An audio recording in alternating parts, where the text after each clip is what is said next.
So, I need to catch my breath. So my presentation is on cross-browser data visualization using HTML5 Canvas. And using Canvas is really it's a great technology. It goes across desktop, mobile devices, and your legacy. You can also use the Canvas API via a polyfill to render to legacy browsers such as IE 7 and 8.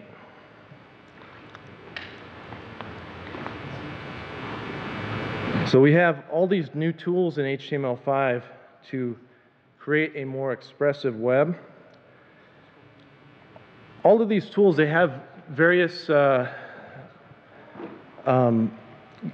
positives and negatives, and so I don't really want to get into a argument about SVG versus Canvas or anything like that. It just we can definitely address that at the end with questions.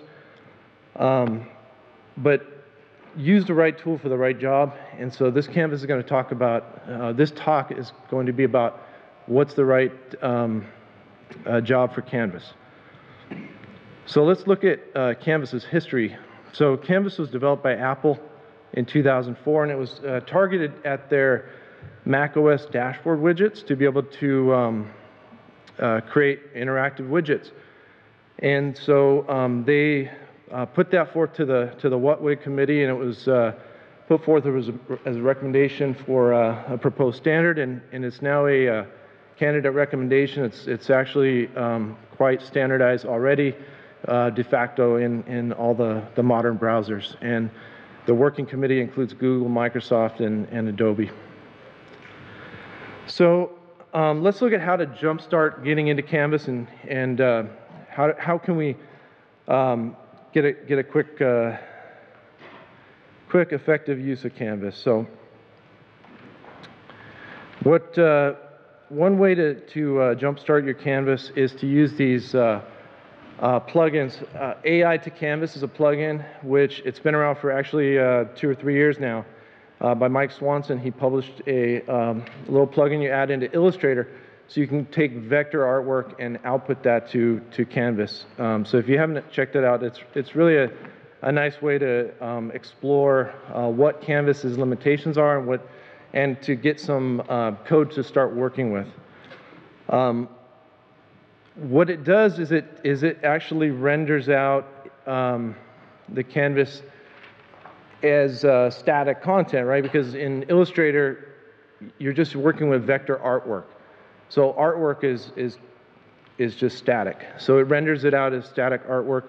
It's programmatically rendered, so it generates this code for you here that will initialize your canvas. So you create a canvas tag on the in your HTML page inside the body of your page, and you can add an init function to on the load of the page to initialize that. And I won't spend too much time on the basics here because I know you guys have probably seen this, but this is the code that's output by that plugin.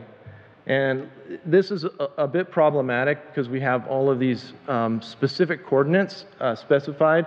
So 459.3, that's where that Bezier curve X position is going to start. So we need to make that dynamic. We want to use Canvas as a dynamic rendering tool to do data visualization. So what we're going to do is we're going to start hacking this apart. And so this, I like to think of Canvas as kind of like the Scottish Rebellion Army in Braveheart, that they were outnumbered and out-armed, and they were creative and minimalist, and they put together a solution that worked. So they had the cavalry charging at them, and they devised a strategy of these long sticks and these long sharp sticks to take down the horses.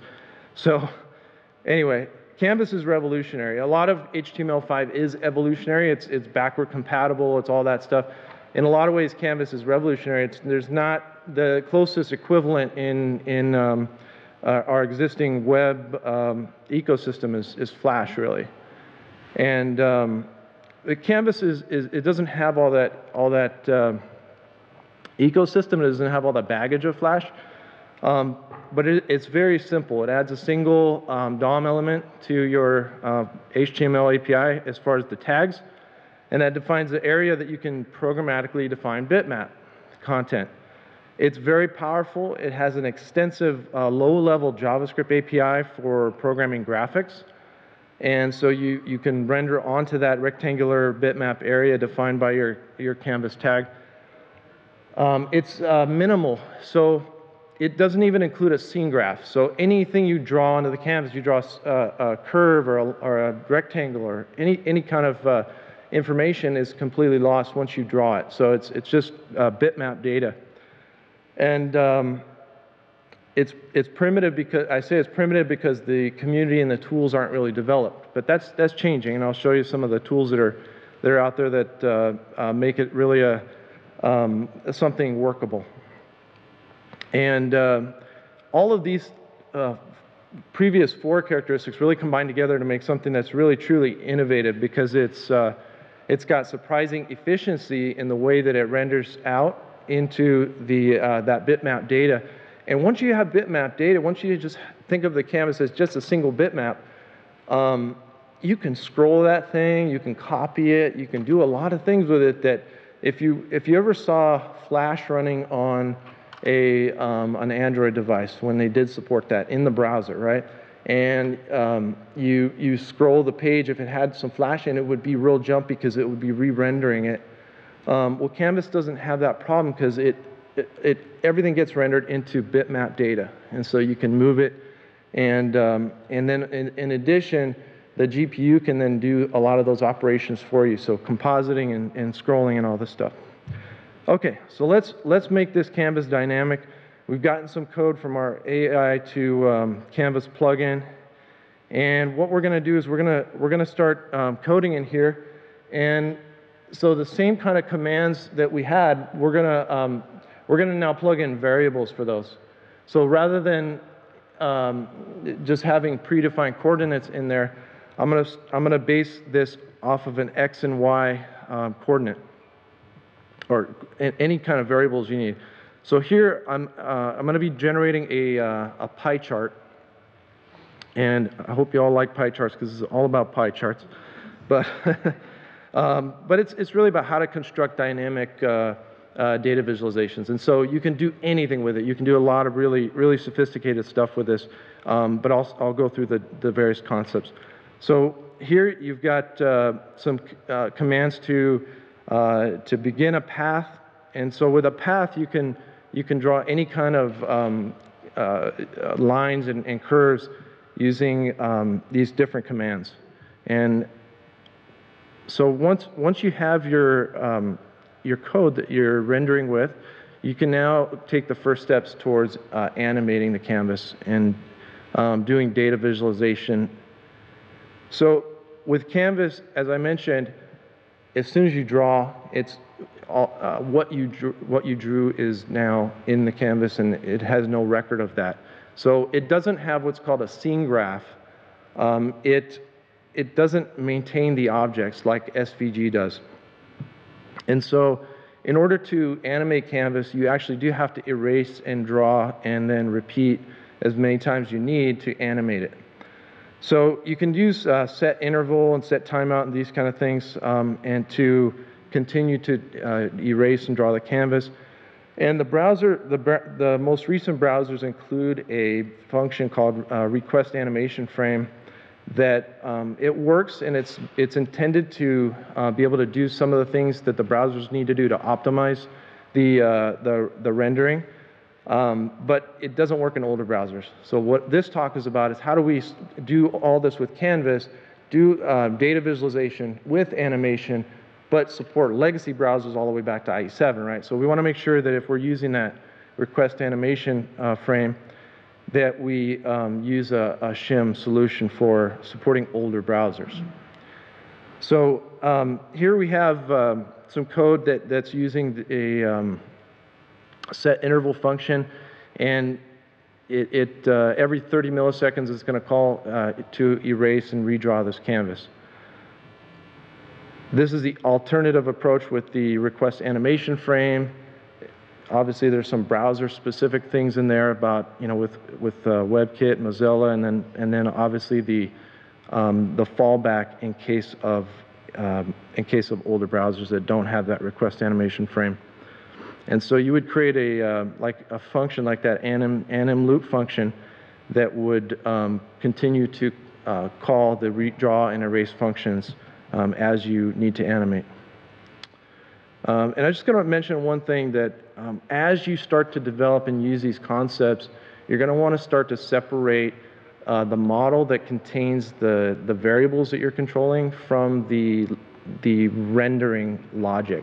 And it's the same practices as MVC and all these things where you want your data to be independent from your drawing logic, and allows you to send that off for processing and calculations without sending without worrying about manipulating the variables you need to draw with. So, so this is an example of constructing a pie chart model. And here I just have some randomization in there just to make it interesting.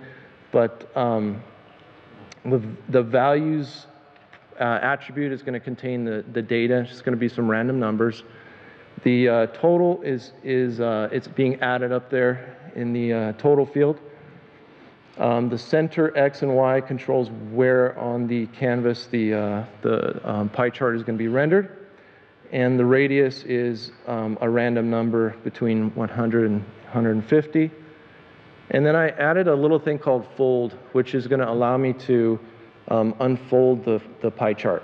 So it's going to start out collapsed, and it's going to unfold. And that's going to be a simple animation that we can look at.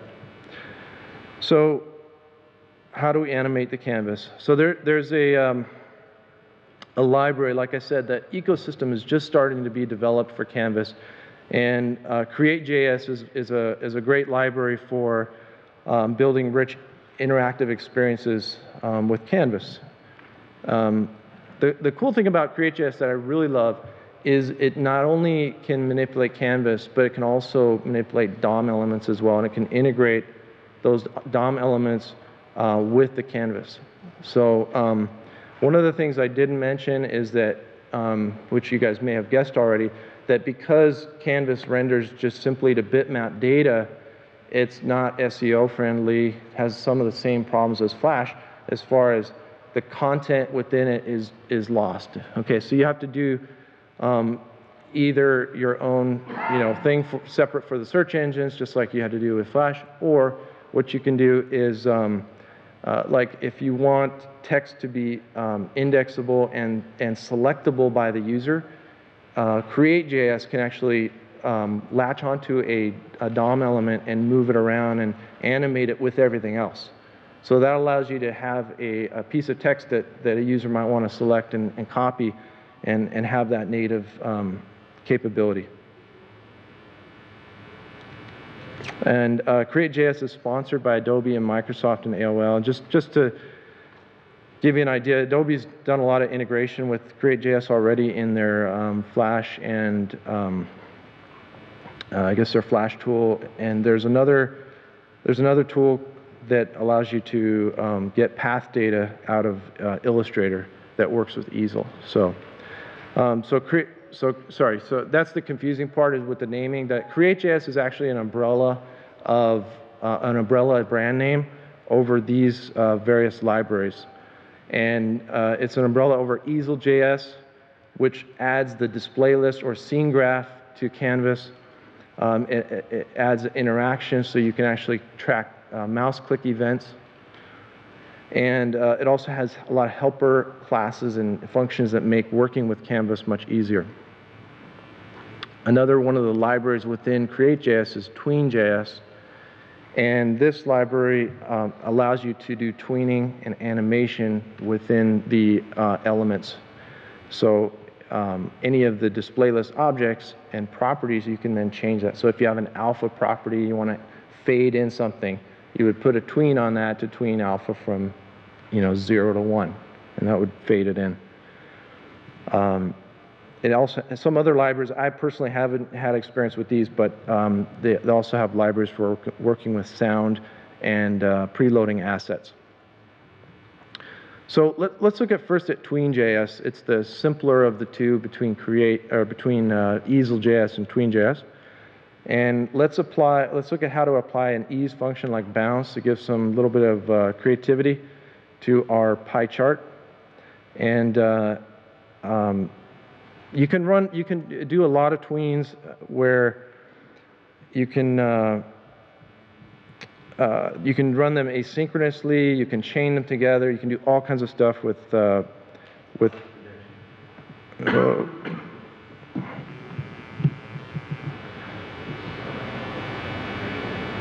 see.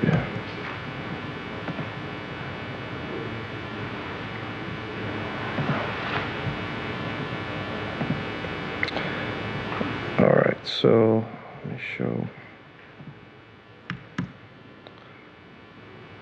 All right, so that's what you can do with TweenJS. You can, so these are two different pie charts. Let me go over the code for that.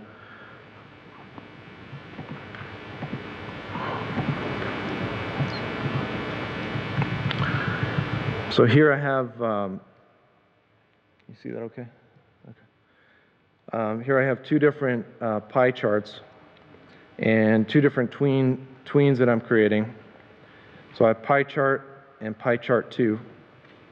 And each of them have this, the same kind of model, but it's been randomized, so it'll look a little different.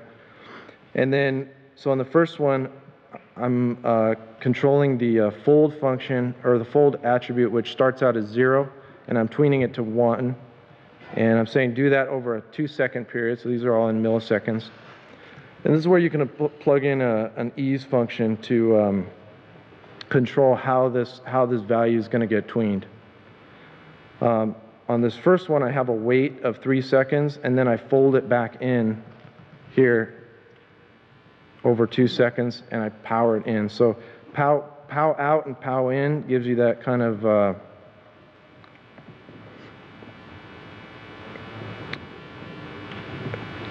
speeds up and then slows down, and then I've got a power out.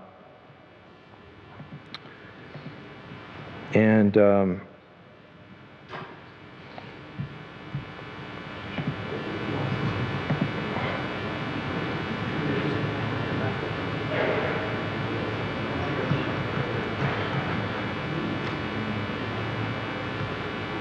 okay, so anything obviously that you want to animate, that you want to control in your data visualizations, obviously it has to be wired into the programmatic content that you're drawing in your canvas. So in my case, in order to do that animation that I just showed, you've got to have this fold variable in the drawing, so that that arc, when it applies the angles,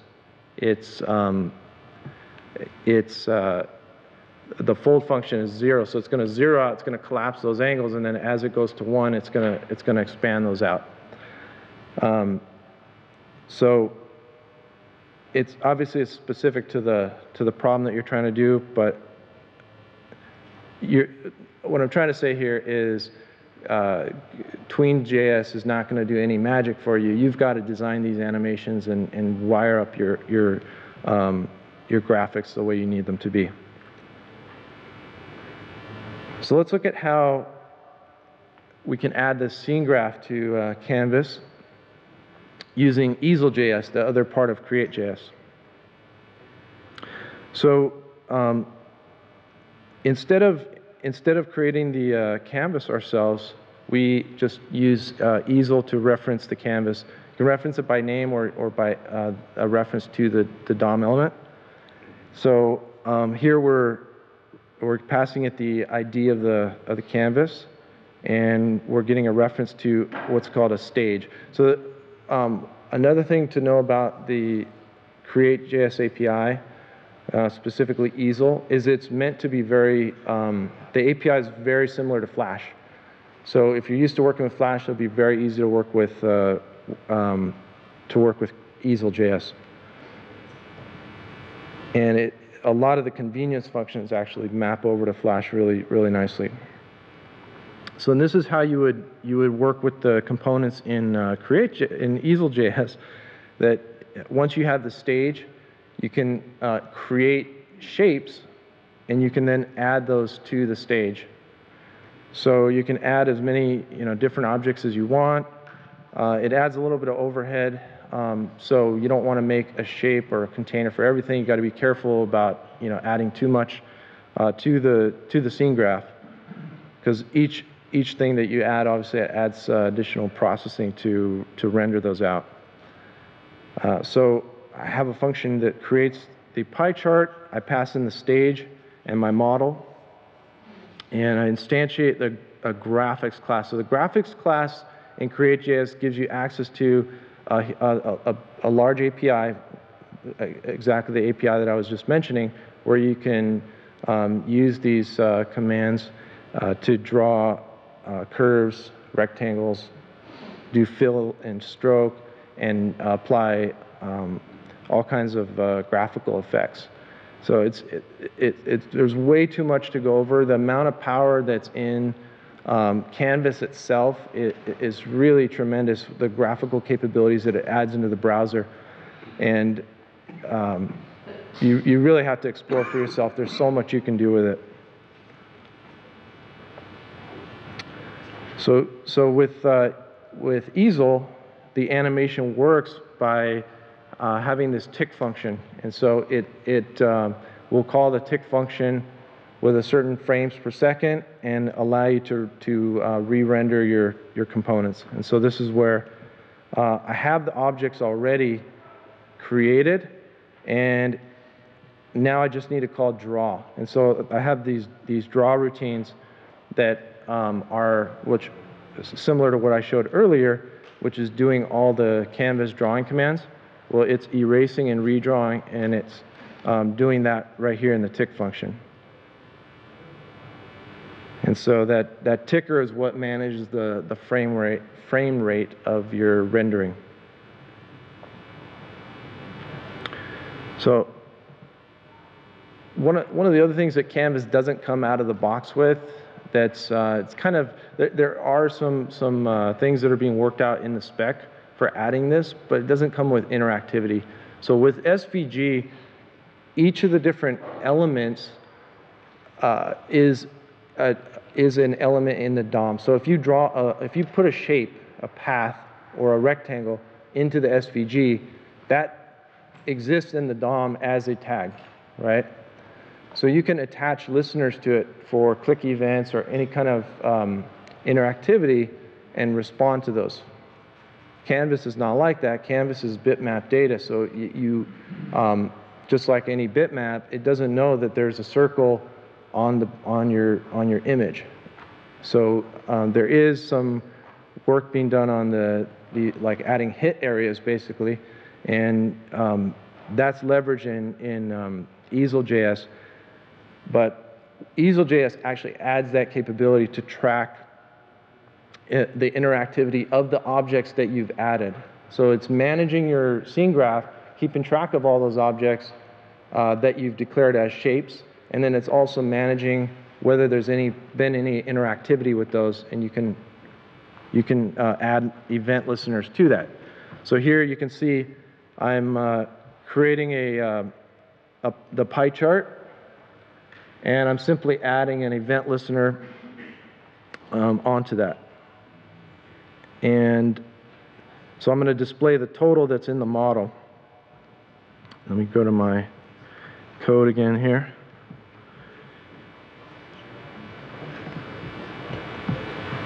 So there's my event, no, not that one. So here I'm creating the pie chart. I'm adding an event listener on the click event. So when those render out, now I can actually click, and it's just giving me the total of all the values that are in that particular pie chart. So you can see that I'm clicking. And the nice thing is, it's smart enough to know that it's within the path or not. So it's not clicking on the rectangular area. As soon as I click like in that path, it's tracking that. And so if I want, let's say I wanted click functionality on the individual slices. So I didn't get a chance to build this nice effect, but if you wanted to like mouse over and have it expand out or have it highlight the cell that you were over, what you would do in that case is you could add a shape for each of the different slices.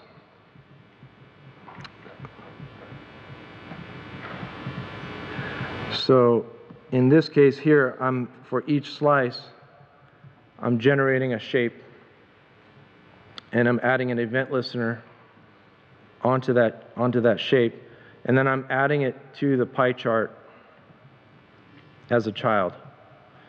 And instead of making the pie chart a shape, I make it a container. So Easel has different types of objects. There's containers to contain other shapes, and then there's shapes themselves.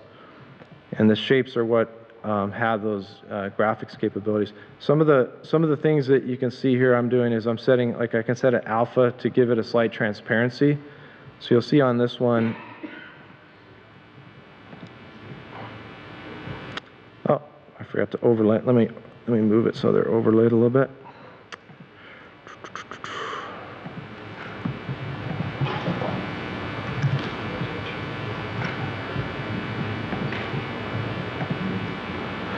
So you can see there's a slight transparency to it.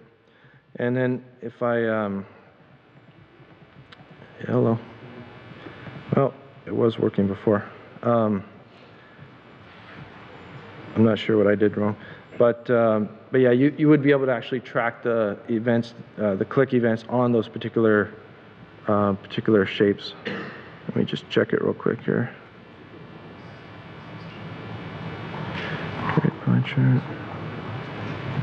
Oh, yeah, I took out the alert.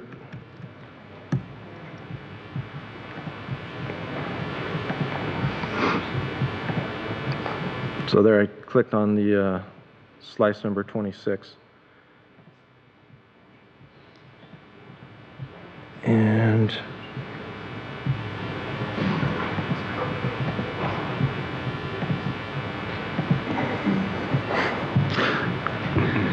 see all my hidden slides that I chose not to show. Okay, so let's look at finally how to add legacy browser support, because that's important as well. We got about 10% of the users who can't see Canvas. They're still in the dark ages, like those Scottish revolutionaries. They're on IE7 or IE8. Primarily IE8 is the largest problem. That total is about 9.5%, depending on how you slice the information. So, you know, if you've got a $100 million website and you're losing 9%, you know, it's probably worth it to do something about it. If you know, obviously, you gotta weigh the importance of building this stuff. So I will say something about what I'm going to show you is that be careful with it, because it's not really the best. It's not going to be the best performance all the time. So there are a few of these different libraries out there for taking Canvas commands and rendering those Canvas commands at runtime through Flash Player. So for those older browsers that don't support Canvas, it will dynamically instantiate a Flash Player, take those Canvas API calls, like draw a curve or draw a rectangle or whatever it is, and render and do that same command through Flash. So I built a solution on FlashCanvas because I needed support for IE7. I started that project about a year ago, and at that time IE7 was still a small but significant portion.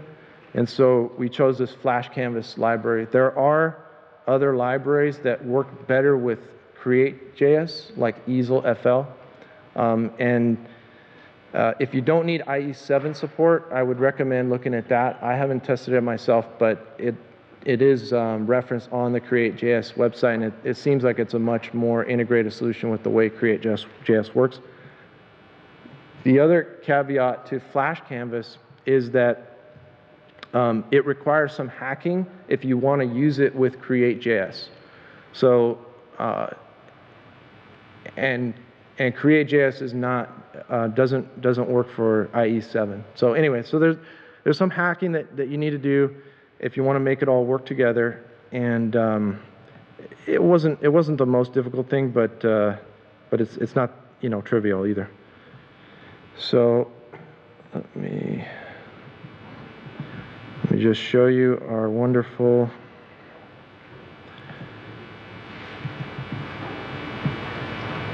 pie chart.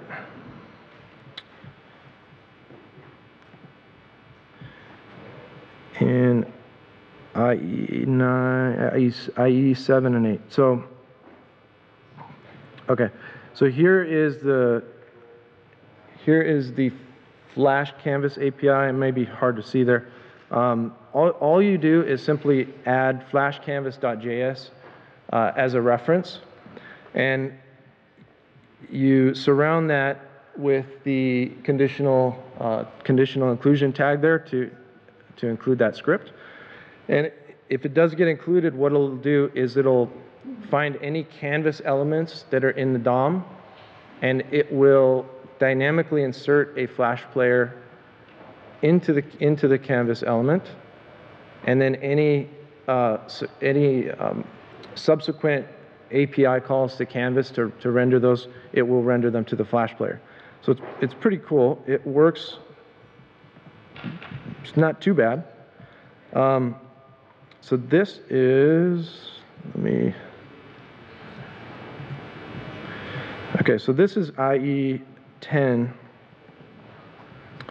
and I have this little toggle button to kind of do this craziness. So it's using the same kind of code that I was showing you earlier.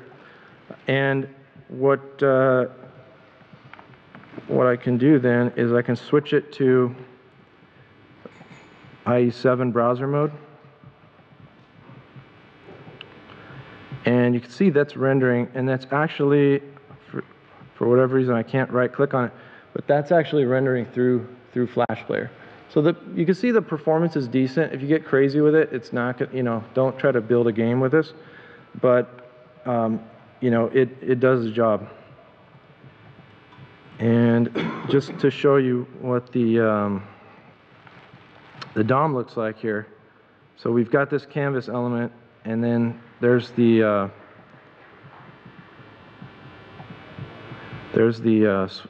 Flash object right there, and the scripts, like I said, will render out to that. So